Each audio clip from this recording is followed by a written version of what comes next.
When I found out the villain was a mermaid who shed pearls when crying, I dug the discarded pregnancy test out of the trash. I headed to the rooftop. How many babies do you mermaids have in one litter? Do you eat fish food or baby formula? Barrett, who was in the middle of a suicide attempt, slipped and nearly fell from the 18th floor. I shook my head and sighed. Forget it, after giving birth. I'll just toss it straight into the sea, later, when the child was born. Barrett didn't even dare to sleep, terrified that I might release it into the wild. When the female lead had a falling out with the male lead and came knocking on his door, he was loudly roaring at their eldest son's swimming performance. You're a mermaid, how can you be afraid of water? I know Barrett is the main villain of this world, and I'm the wife his grandfather found for him before he died. My mission after being reborn here was supposed to be saving him, but I've been slacking off. Not only did they not save him, but they also squandered his money even more recklessly and took over his bed. The system, seeing the unchanging corruption value, was utterly despairing. The last time it appeared, it coldly left just one sentence: when the villain dies, I'll come to get you. This wait lasted for over half a year. Today is an auspicious day, favorable for burials, when Barrett, heartbroken by the heroin crystal, climbed alone to the rooftop. I had already adorned myself with all the jewelry from the safe, eagerly awaiting the system's arrival, yet, when the system appeared, its first words were, "Host, why are you wearing the villain's tears?" What? I looked down in shock at the priceless pearl necklace around my neck. Barrett is a mermaid, and these pearls are his tears, the system murmured eerily. A mermaid that sheds pearls. My worldview shattered instantly. This isn't a villain at all, it's clearly a walking gold mine. This string of pearls was originally hidden in a secret compartment in the study. I thought it was a birthday gift for Crystal, but even after her birthday party ended, the gift still hadn't been given, so on a dark and stormy night, I took the opportunity to pocket it. I remember when Barrett noticed me wearing it, he gave me a complicated look and asked, "Do you like this?" I rolled my eyes on the spot. Duh. Who would turn down money? I had it appraised. It's worth 120 million, looking back now. His expression clearly said, "So you like my tears, system? I think he can still be saved." I yanked off my pearl necklace, dug the pregnancy test out of the trash, and dashed toward the rooftop. By then, Barrett had already climbed over the railing, half his body dangling from the 18th floor. Wait, I gasped, holding up the pregnancy test. How many babies do mermaids usually have at once? Do they eat fish food or baby formula? His foot slipped, nearly sending him plummeting from the 18th floor. Clutching the railing tightly, half of his body dangled over the edge. What did you say? Don't want to take responsibility. I felt somewhat disappointed. Why did telling him make death come faster? Fine then, when it's born, I'll just throw it back into the sea.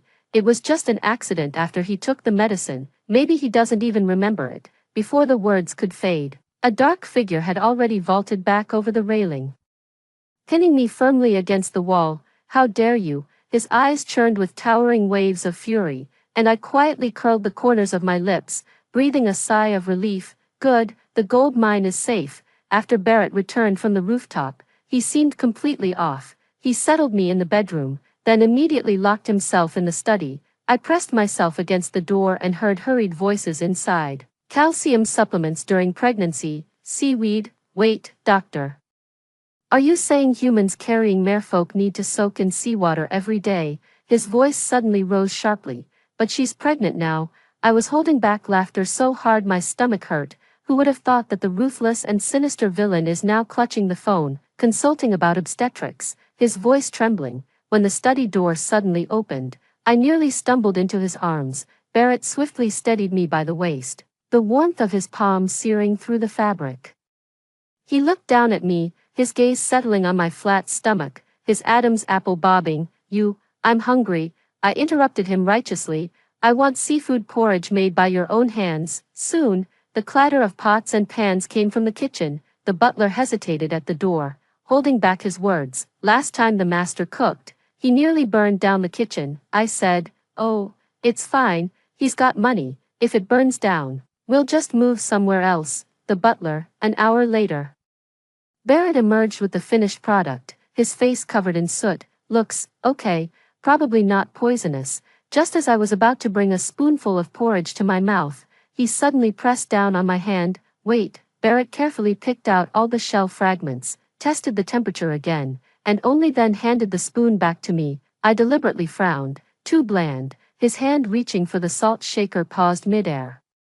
Then he turned to open his tablet and earnestly searched for the daily sodium intake for pregnant women, and just like that, I began living a pregnancy life fit for an empress dowager, freshly squeezed orange juice prepared by the villain himself in the morning, him treating me like fragile porcelain during baths, and even when I kicked him awake from leg cramps at midnight, he'd still give me a gentle massage. One early morning, I woke up groggily to find him measuring my waist with a soft tape, his expression as serious as if he were defusing a bomb. What can you possibly see in just 1 month? I teased him on purpose. Barrett's ears turned red at the tips, but he insisted on recording the data in his phone's memo, titled Mermaid Cub Observation Diary. The most outrageous part was last week when a business partner came to the office to see him. The security guard called for instructions, only to find Barrett down on one knee tying my shoelaces. He spoke coldly into the microphone. Don't bother me with such matters in the future. Madam is taking her afternoon nap. As he finished, he casually tucked the blanket around me. At this moment, I lay on the rocking chair on the terrace, watching Barrett assemble a swing set in the garden. The sunlight dyed the tips of his hair amber, creating a scene that was momentarily heartwarming. Suddenly, the system popped up with a notification. Warning, villain's corruption value has dropped to 90%. Host, its voice carried confusion. Are you sure this can save him? I smiled and touched the pearl necklace around my neck. At least he doesn't want to die anymore, right? After Barrett finished building the swing, I wiggled my toes. Honey, my leg cramped. He wiped his hands clean, knelt on one knee, and massaged it for me. The system said, divine move. Honey, I want a pink pearl. A while ago, I saw a beautiful pink pearl at an auction. Unfortunately, it was bought by the male lead Daniel to make Crystal happy. Make yourself cry. I casually picked up the plate of grapes and placed it beneath his chin. Barrett froze mid-motion, lifting his head with eyes like deep ocean waves filled with disbelief. The color of pearls depends on the mermaid's emotions. I don't care. I rubbed my belly and said leisurely, if you don't cry, I'll set all your offspring free. His expression changed instantly. 3 minutes later, I stared dumbfounded as the notorious villain, who struck fear into the hearts of many outside, now had reddened eyes, dropping pearls with a pit-a-pat sound. Pale pink pearls rolled onto the plate, creating an exceptionally pleasant sound. The system suddenly dinged. Villain's corruption level dropped to 85%. I gleefully picked up the pearls. This task is way too easy. If this keeps up, I'm afraid Barrett will turn into nothing more than a naive, pearl-dropping mermaid under my care. However, just when I thought victory was within my grasp, Crystal arrived, dressed in a plain white dress, her eyes red and swollen. She stood at the villa's entrance like a white rose wilted by the rain. Barrett, please, save my dad. Her voice choked with sobs. He's been taken. You're the only one who can find him. I blocked the doorway and sneered. Go find Daniel. Crystal bit her lip, tears falling even harder. He doesn't have those kinds of connections. I froze for a moment before realizing, of course, the male lead is always the sunny, righteous CEO, while the villain, dark, damp, and unscrupulous. So, when the world needed dirty work done, the first person the female lead thought of was always Barrett, the one with blood-stained hands. I glanced back at Barrett standing at the corner of the stairs. He stood there quietly, his gaze inscrutable, still holding the slipper I had just kicked off. A sudden surge of anger flared up in me. You're not going. Crystal bit her lip, her tears on the verge of falling. Since Jessica won't allow it, then forget it. As she turned, her skirt swayed with a pitiful grace. Just as she was about to step out the door, Barrett suddenly spoke up. Wait. I watched helplessly as he knelt down, gently slipping the slippers onto my feet and even adjusting their position. Then, that bastard actually got up and followed Crystal. Barrett, I grabbed a slipper and hurled it at the back of his head. Don't come back if you leave. The slipper hit its target with pinpoint accuracy, making a crisp, smack sound. He paused his steps but didn't turn around, just rubbing the spot where he'd been hit before continuing forward. I was so angry I almost threw my other slipper at him. At 3 a.m., I checked my phone for the 28th time. The screen remained dark. Suddenly, The system beeped with an alert. Warning, villain's corruption level increased by 12%, current value 97%. What? I bolted upright, nearly throwing out my back. I'd been carrying his kid like a brooding hen, working my ass off just to reduce the darkening value by 15%, and he goes out with the female lead for one night and it shoots back up by 12 points. The system quietly added, to be precise, 4 hours and 38 minutes. What, did Crystal use him as ransom to pay off the kidnappers? I sneered, rubbing my belly. Suddenly, the sound of a car engine came from outside the window. I dashed to the window and saw Barrett's Maybach slowly pulling into the courtyard, its headlights cutting two hazy streaks of light through the rain. What pissed me off even more was that he was carrying something when he got out of the car, the packaging box glaringly stamped with the logo of Sea Moon, that ridiculously expensive seafood restaurant. Crystal's favorite. Perfect.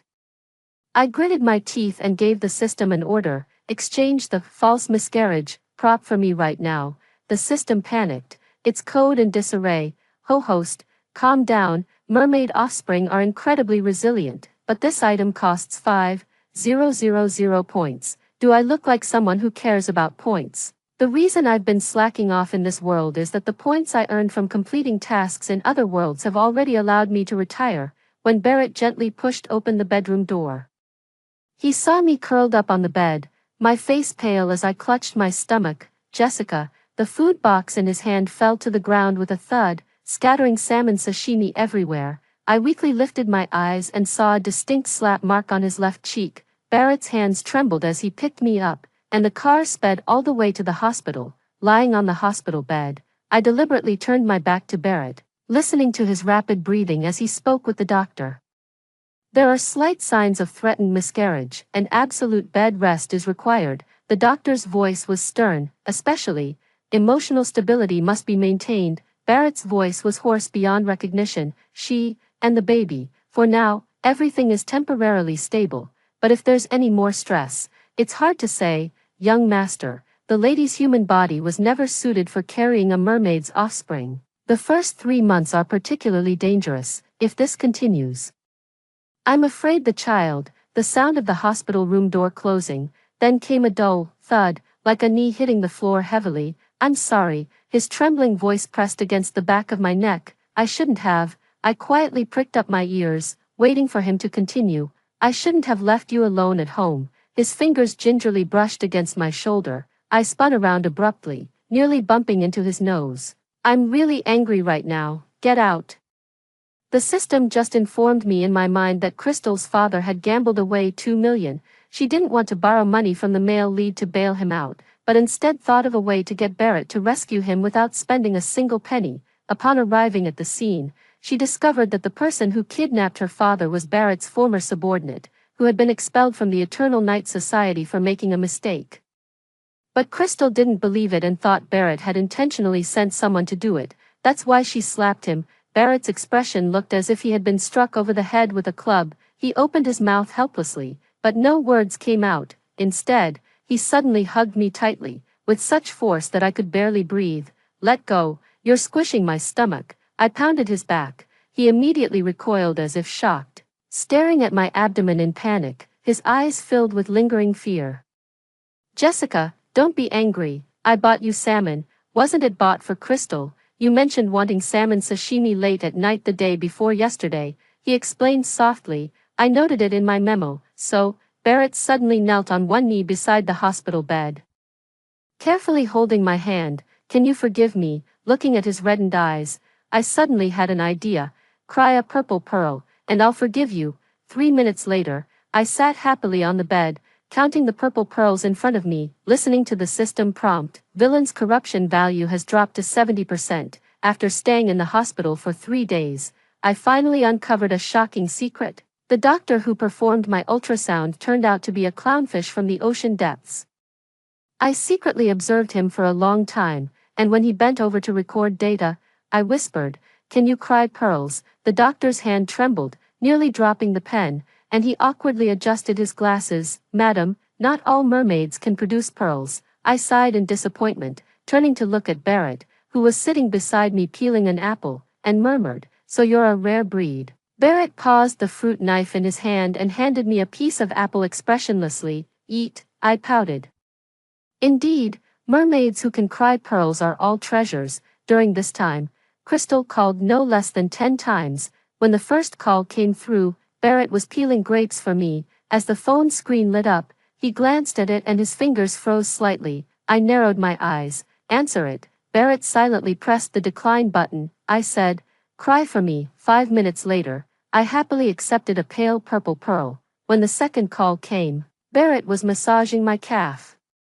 And the vibration of the phone made him pause. I lazily lifted my eyelids. Answer it. Barrett hung up without expression. I said, cry. Barrett took a deep breath, his eyes slightly reddening. Plop, another pearl fell. By the third, fourth time, Barrett had developed a conditioned reflex. The moment his phone rang, his eyes would well up with tears. Even before I could say a word, his tears were already on the verge of spilling. I laughed so hard I slapped the bed. Barrett, do you have a tear incontinence condition? Barrett scowled, switched his phone to silent mode, and gritted his teeth. Jessica, don't push it. I blinked innocently. What did I do? I didn't say anything. He turned away angrily to get some air on the balcony, but less than 2 minutes later, he silently walked back and placed a pearl in my palm, murmuring, don't be mad. The system in my head was desperately stifling laughter. Host.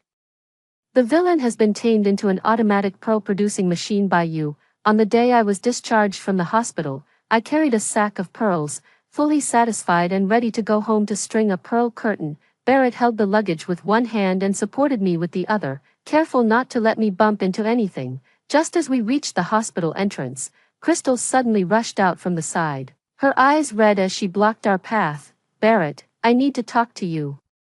Barrett's eyes instantly welled up with tears, his reaction almost reflexive.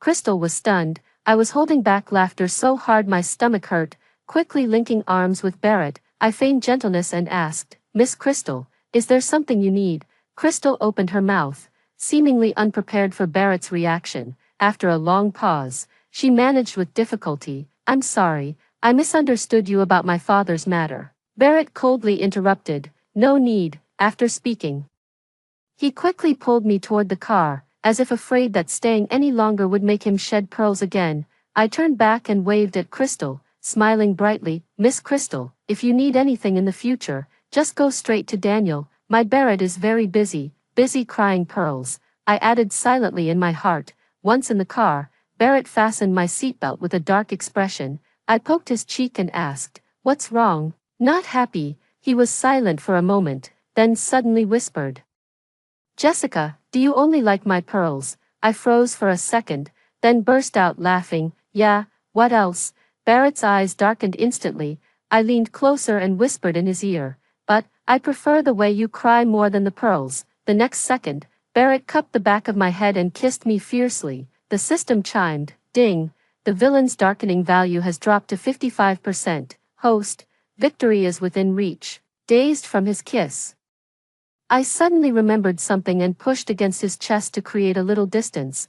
What about you? Do you only like the child in my belly? Barrett's ears instantly turned red, his eyes avoiding mine. Mermaids are absolutely loyal to their mates. Oh, I narrowed my eyes. Then back on the rooftop, just spacing out, he quickly cut me off, his long lashes lowering to cast shadows under his eyes. And wondering if you only agreed to marry me because of Grandpa's money.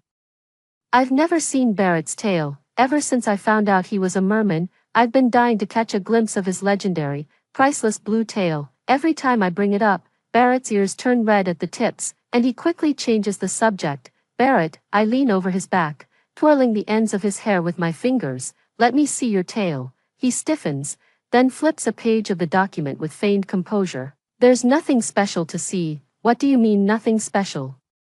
I lean closer to his ear, deliberately lowering my voice. I heard a merman's tail is smooth and shiny, like a gemstone. Snap, the pen in his hand was crushed in half. The system in my head was rolling with laughter. Host, you've triggered his fight or flight response. I pouted. If gentle doesn't work, then brute force it is. So, that night, while Barrett was taking a shower, I sneaked into the bathroom. The bathroom was filled with steam, and tiny ripples danced on the surface of the bathtub water. I tiptoed closer, then suddenly pulled open the shower curtain. A shimmering blue fish tail swayed gently in the water. I held my breath instantly. That tail was even more beautiful than I had imagined. The scales were as translucent as deep-sea gems, the fins as thin as cicada wings, shimmering with scattered silver light in the ripples. As if the entire starry sky had been crushed and sprinkled upon it, Barrett suddenly turned around. And upon seeing me, the entire fish froze. Jessica, his voice trembled slightly. I stared at him blankly, momentarily speechless. Barrett's eyes grew increasingly panicked, his tail fin instinctively retreating into the water as he whispered almost inaudibly, "Did I scare you?" Only then did I snap out of it, shaking my head frantically. "No, you're absolutely stunning." He froze for a moment, the tips of his ears turning crimson. "Really, of course." I crouched by the bathtub, eyes gleaming. "This tail looks absolutely priceless. If we auctioned it off," the system said. "Host, you really have no fear of death." Grinning, I reached out and gently stroked his tail, cold, smooth. The touch of the scales was like fine silk, yet with a unique luster. Barrett shuddered violently, a faint groan escaping his throat. "Let me touch it again." His breathing instantly became erratic, his eyelashes trembling violently as a hazy mist of tears welled up in his eyes. The system suddenly let out a lewd chuckle. "He, host, the mermaid's tail is a sensitive spot. In other words, you've pleased him." Barrett grabbed my wrist tightly, his voice hoarse beyond recognition. "Stop touching." I blinked innocently and asked, "Why, does it feel bad?" He took a deep breath and suddenly pulled me into the bathtub. Water splashed everywhere. I fell into his arms, my soaked pajamas clinging tightly to my body. Barrett's fish tail coiled around my legs, the scales lightly brushing against my skin, sending a shiver down my spine. His lips pressed against my ear, his voice low and husky. "Since you've touched it, you'll have to take responsibility." I said. "Wait, I still have 5 babies in my belly." Barrett chuckled softly, his fishtail gently slapping the water. "It's fine. I've asked the doctor. After the first 3 months, it's very safe." The system quickly went offline. "Host, take care." The next morning, I gritted my teeth while supporting my aching waist. The system sent joyful news. "Congratulations, host. The villain's corruption value has dropped to 15%. How strange. Could it be that engaging in human harmony while in mermaid form is especially effective at reducing corruption?" The 4th month of pregnancy, I suddenly remembered what the doctor had said. It was time to see how many little ones were nestled in my belly. It was just a dark, indistinguishable mass before, couldn't see anything clearly, so Barrett and I went back to the hospital. He stood at the door of the ultrasound room, with a subtle expression, as if hesitating to speak. "What's wrong?" I eyed him suspiciously. "Is there something wrong?" He fell silent for 2 seconds, then whispered, "5. I practically leaped off the examination table, nearly sending the ultrasound probe flying. "Are you mermaids really that fertile?" Barrett steadied me silently, his tone slightly exasperated. "My ancestors for 18 generations were all only children." I widened my eyes. "Then how did you end up with a whole brood?" He cleared his throat lightly, his gaze shifting evasively. "Maybe a genetic mutation." I covered my face in despair. "How long do mermaids carry their young?" 10 months. He answered immediately, then paused and added, "Just like humans, 10 months. I grabbed his collar in utter panic. 5 babies, 10 months. Won't my belly turn into a giant ball?" Barrett tried to reassure me, saying, "No, merfolk offspring develop slowly at first, and only later will they." "I don't want to turn into a ball." I cried out in grief and anger. "Barrett, it's all your fault." He pursed his lips, then suddenly reached out to gently touch my belly, whispering, "Then can crying pearls make it better?" The system burst into wild laughter in my mind. "Host, are you planning to birth an entire merfolk swim team?" I gritted my teeth. "Barrett, if I turn into a ball, you're done for." He sighed and nodded resignedly. "Fine, I'm done for." After a pause, he added, "Do you want golden pearls?" After the prenatal checkup, the doctor handed me a yellowed old photo and said with a smile, "Don't worry, ma'am. Mermaid babies are only the size of a palm when they're born." Very cute. I looked down. In the photo, little Barrett was curled up inside a seashell, his tiny blue tail shimmering like a gemstone, his round eyes glistening with innocence and naivety. completely different from his adult form. I was stunned. This is Barrett. This soft and adorable little dumpling is the same fish as that cold-faced, ruthless leader of the Eternal Night Society who casually sends people to the bottom of the ocean.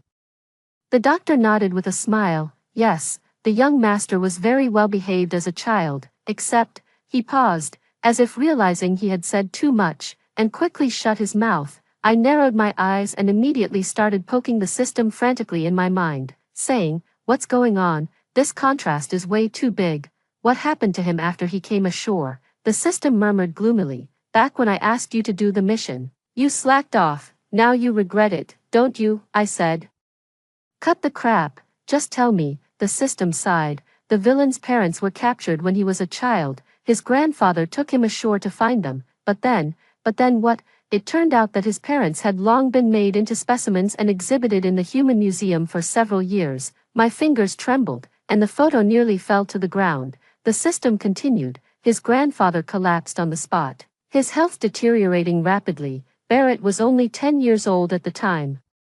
Desperate to reclaim his parents' bodies but powerless to do so, he had no choice but to join the underground forces, and later, through his efforts, he became the current leader of the Eternal Night Society." I suddenly looked up, my gaze landing on Barrett, who was waiting for me at the end of the corridor. He was looking down at his phone, his profile stern, with an unshakable gloom between his brows. Yet who would have thought that as a child? He was once an innocent little mermaid who would hide in seashells and blow bubbles. My nose tingled with emotion, and suddenly, my heart ached unbearably. Barrett noticed my gaze, looked up, and slightly furrowed his brows. "What's wrong?" I quickly walked over and hugged him tightly, burying my face in his chest. He stiffened for a moment, instinctively raising his hand to gently pat my back, softening his voice. "Did the doctor scare you?" I shook my head and mumbled, "Barrett, I'll treat you better from now on." He froze for a second, his Adam's apple bobbing slightly. I felt a slight tremor in his chest, as if he were carefully choosing his words. After a long pause, he hesitantly negotiated with me. "If I can't cry multicolored pearls for now, could I cry other colors first?" I jerked my head up to glare at him. "I'm serious." A flicker of amusement flashed in his eyes as he lowered his head to nuzzle my nose with his. "How about a blue one tonight?" "Blue? It's the color he only cries when he's in heat." I was so angry I wanted to bite him, but my heart suddenly softened when I saw the hidden unease in his eyes. This ruthless leader of the Eternal Night Society, who shows no mercy to outsiders, was now carefully observing my expression, afraid that I might be angry. Just then, his phone suddenly started vibrating wildly. Barrett glanced at the caller ID, and his expression instantly darkened. His subordinate called to say that Lucas, the second in command of the Eternal Night Society, had kidnapped Crystal and wanted Barrett to leave the organization.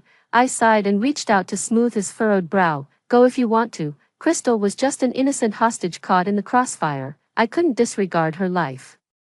Barrett pulled me into a tight embrace, his grip so strong it nearly took my breath away. He buried his face in the crook of my neck, his voice muffled. "When I was a kid, I got stranded on a reef while playing." Barrett's fingers unconsciously traced circles on my waist. "Back then, I couldn't transform my legs yet. I was almost discovered by humans. Crystal saved me." My heart trembled. "So that's how it is. After saving her this time, I won't interfere anymore." He raised his head, his deep sea-like eyes staring straight at me as he said, "I promise." My nose stung, and suddenly I understood why he was always so unusually tolerant of Crystal. If it weren't for that little girl who reached out to help back then, the person standing before me now might not have been a living Barrett, but rather, I didn't dare to think further, so I just stood on tiptoe and kissed his chin. "Come back early." Barrett's eyes darkened as he cupped the back of my head, deepening the kiss.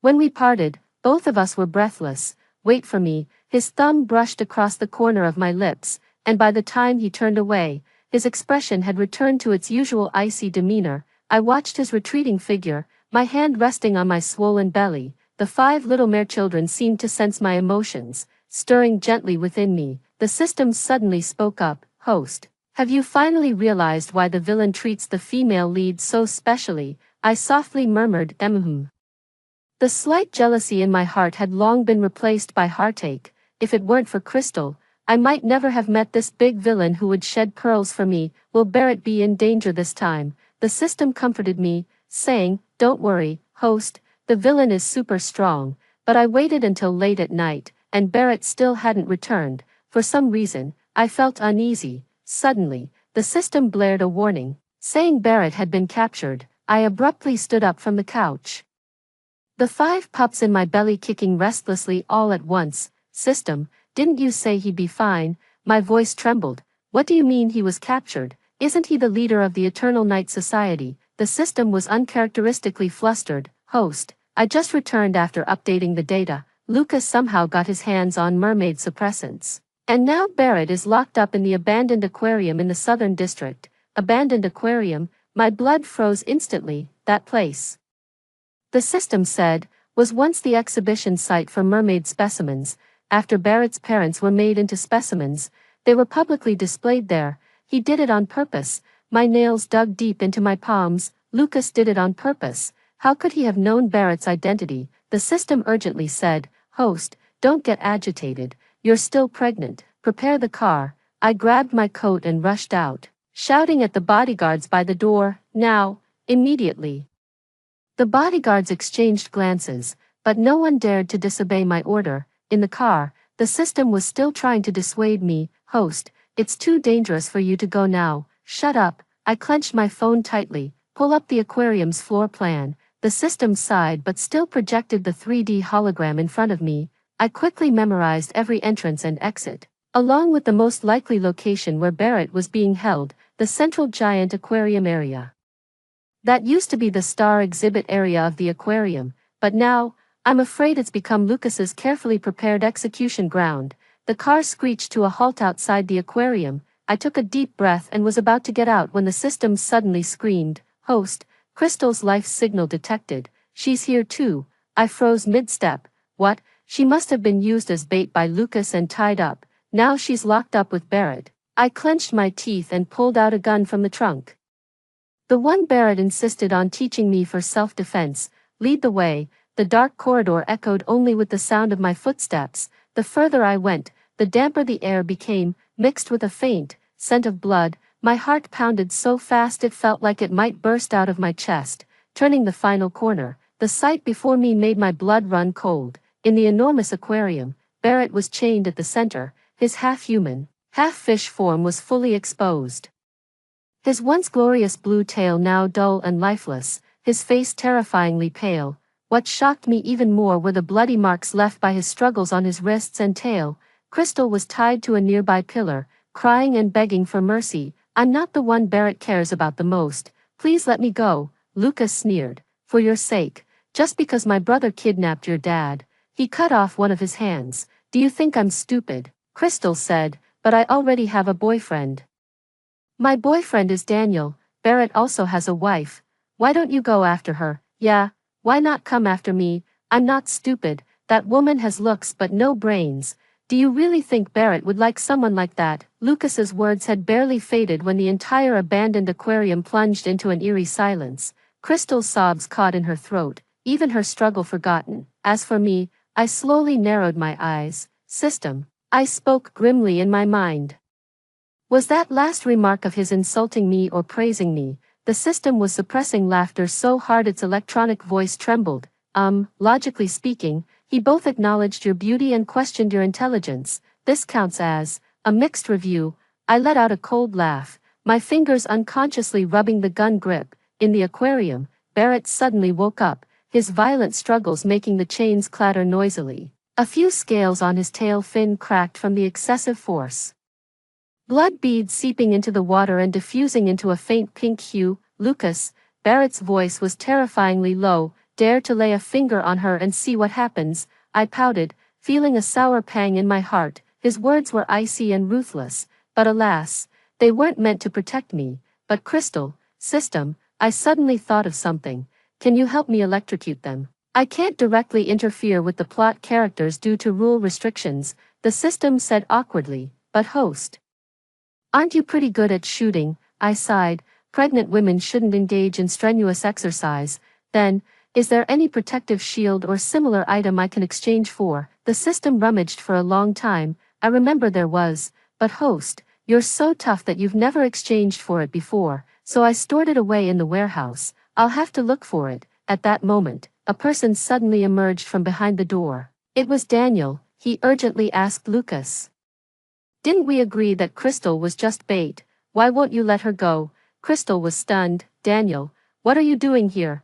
Lucas smirked. He's my business partner. Thanks to Mr. Daniel, I finally learned that the leader of our Eternal Night Society is actually a half-human, half-mermaid monster, and thanks to his secret sponsorship, I successfully developed a potion to suppress mermaids. Crystal widened her eyes in disbelief. Daniel, didn't you promise me you wouldn't reveal Barrett's identity? Why, Crystal, Daniel explained frantically, grandfather is sick, only mermaid flesh can ease his pain. Besides, aren't you afraid of Barrett too? Daniel, are you insane? That's just temporary relief. It can't cure. Crystal didn't dare to look Barrett in the eye.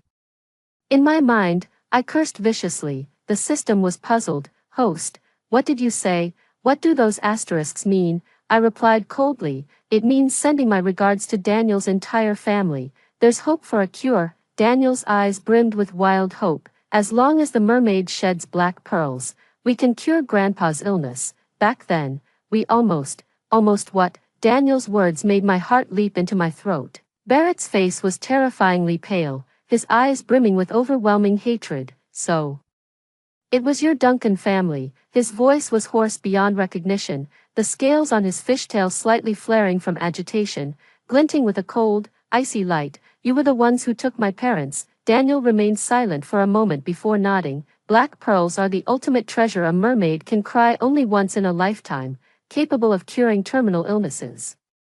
My father accidentally learned that there were mermaids in the depths of the South Sea and mobilized many forces to capture them, but no matter what methods my father tried, they would rather die than shed a tear, so my father had no choice but to turn their flesh into medicine to alleviate my grandfather's illness. The system couldn't help but mock. Once a mermaid cries black pearls, they can never return to the sea. At that time, Barrett was still in the ocean depths. If they cried, they would never see their son again. Barrett, I know you hate our Duncan family, but now only you can save my grandfather. If you cry black pearls, then I'll set you free. My stomach churned violently, and I nearly vomited. Barrett's parents were tortured to death. They were sliced into pieces, turned into medicine, and even their bones were made into specimens, displayed in museums for so many years. And now Barrett has to give up returning to the sea to save his grandfather. Crystal's face turned deathly pale, tears silently streaming down. She looked at Daniel, her voice trembling. You're insane. Daniel gently wiped away her tears, his thumb lightly caressing her cheek as if soothing a frightened little animal. Crystal, I won't hurt you. His voice was deep and gentle, yet chilling. You just need to help me, make him cry. Crystal's pupils constricted. What do you mean? Daniel smiled slightly, leaned in, and whispered in her ear. You're the one he cares about most, aren't you? After speaking, he straightened up, his gaze tender yet almost cruel. Don't worry, you won't remember this either. Afterward, I'll arrange for someone to hypnotize you. Once my grandfather recovers, we'll get married. Without a trace of hesitation, he turned and walked away. Lucas understood and, holding the stun gun, walked step by step toward Crystal. Crystal struggled violently, her voice nearly tearing apart. Daniel, you bastard. Daniel didn't turn around, merely speaking calmly. Do it, zzzt. The stun gun pressed violently against Crystal's skin, sending convulsions through her body as her piercing screams echoed through the sealed room. Barrett stared fixedly at the scene, his fingers clenched so tightly that his knuckles turned white, nails digging deep into his palms until fresh blood seeped out. It's no use, Daniel. He shook his head slowly. I can't cry anymore. The person most important to me is no longer Crystal. I couldn't hold back any longer. Crystal's screams scraped against my nerves like knives, while Daniel stood by, his gaze chillingly calm, as if merely observing an inconsequential experiment. Increase the voltage again, he said flatly. Barrett isn't heartless.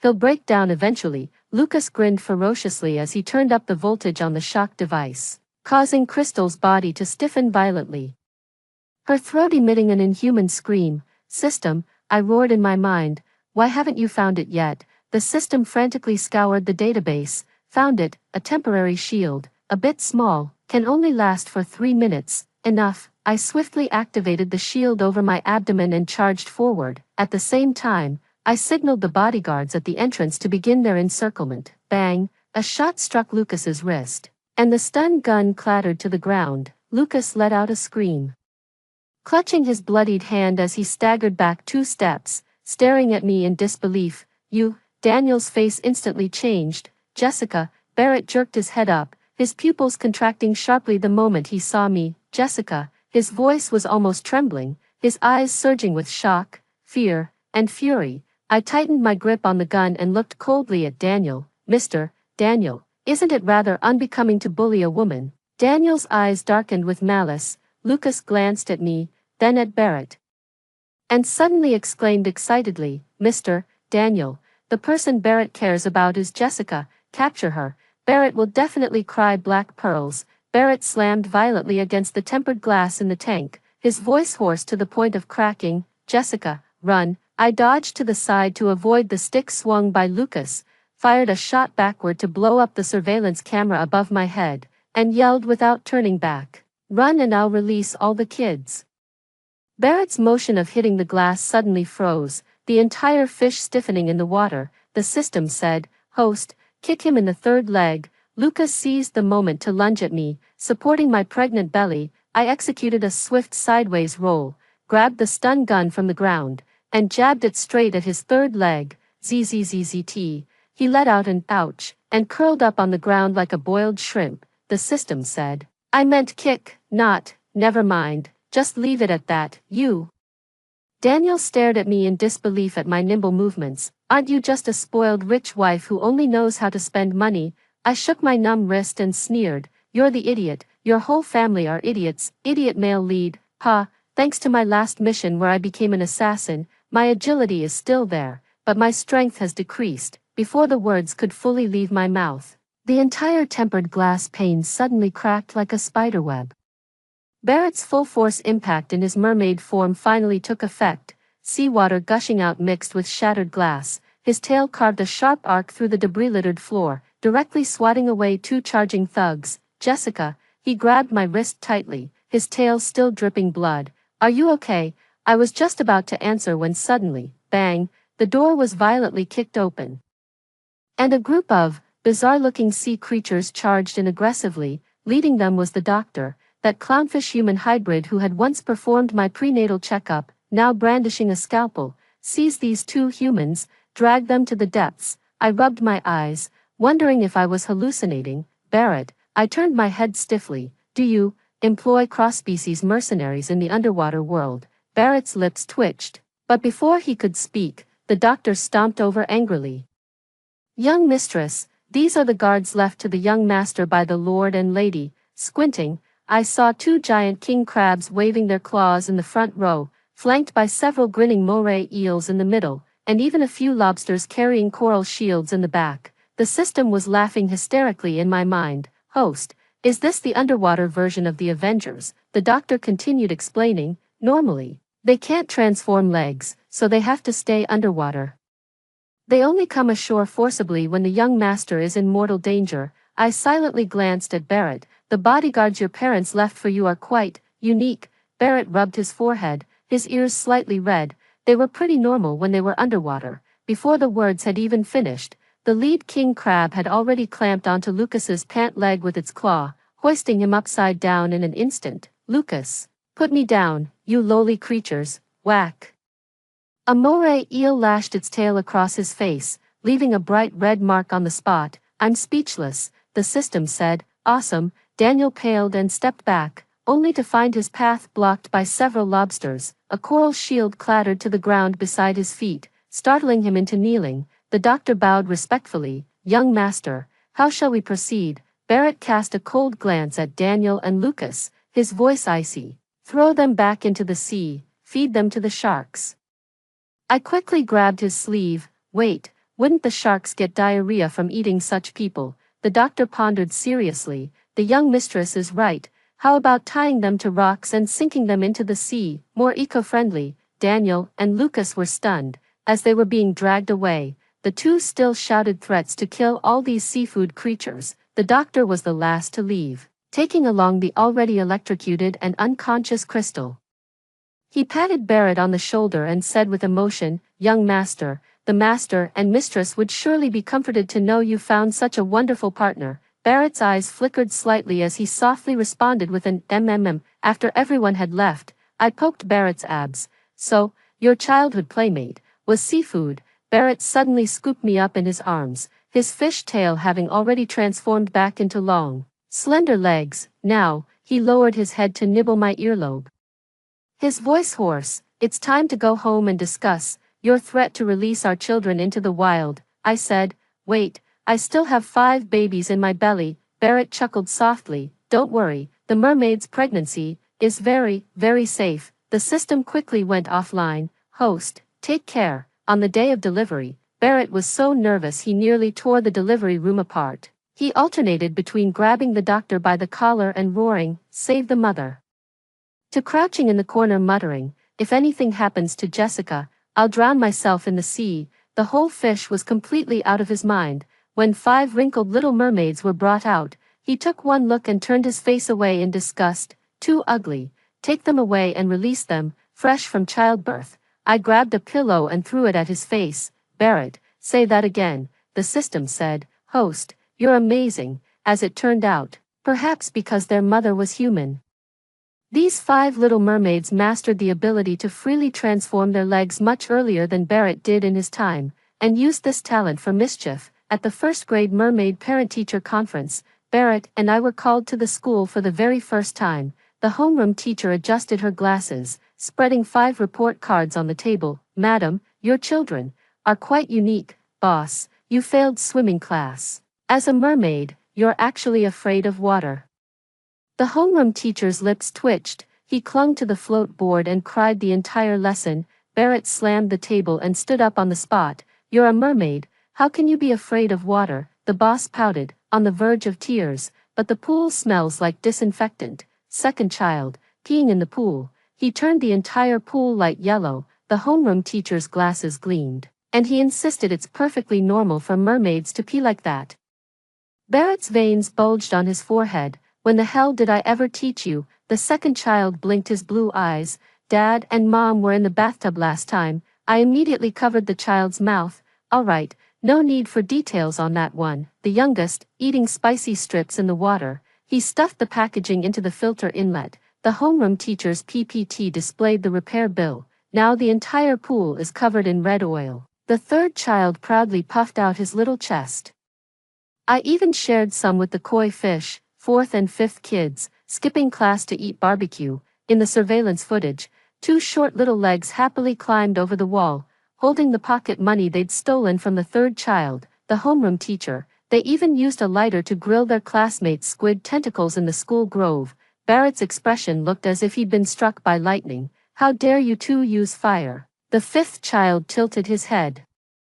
"But didn't Mom say eating raw food can easily cause stomachaches?" The entire office fell into deathly silence. I slowly turned to look at Barrett. "Were you like this as a child too?" Barrett wiped his face. "At most, I put salt in the teacher's teacup." The homeroom teacher suddenly started frantically rummaging through the drawers. "Where's my resignation letter? Where did I put my resignation letter?" On the way home, the 5 kids were still chattering away. "Mom, the P.E. teacher said my breaststroke looks like a jellyfish." I read my essay, my dad, to the whole class, and the teacher said it's impossible for a mermaid to secretly cry pearls in the middle of the night. "Next week is the parent-child sports day. Can Dad use his tail to compete in the 4x100 meters? Barrett grabbed the 2 kids by the collars of their shirts, gritting his teeth. Release them all." The system asked me. "Host, the villain's corruption value has been reset to 0.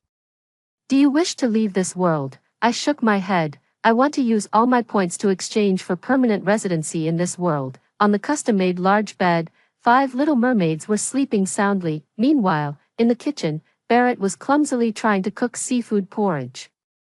That once gloomy and obsessive mermaid now even had scales on its tail that shimmered with a gentle glow. The system notification sounded. "Exchange successful. Congratulations, host. You have obtained the permission to spend the rest of your life with the villain." before leaving, it suddenly asked me, was it worth it, using all your points for a fish? I smiled at the system and said, look, he cries pearls for me, in the small box by the pillow.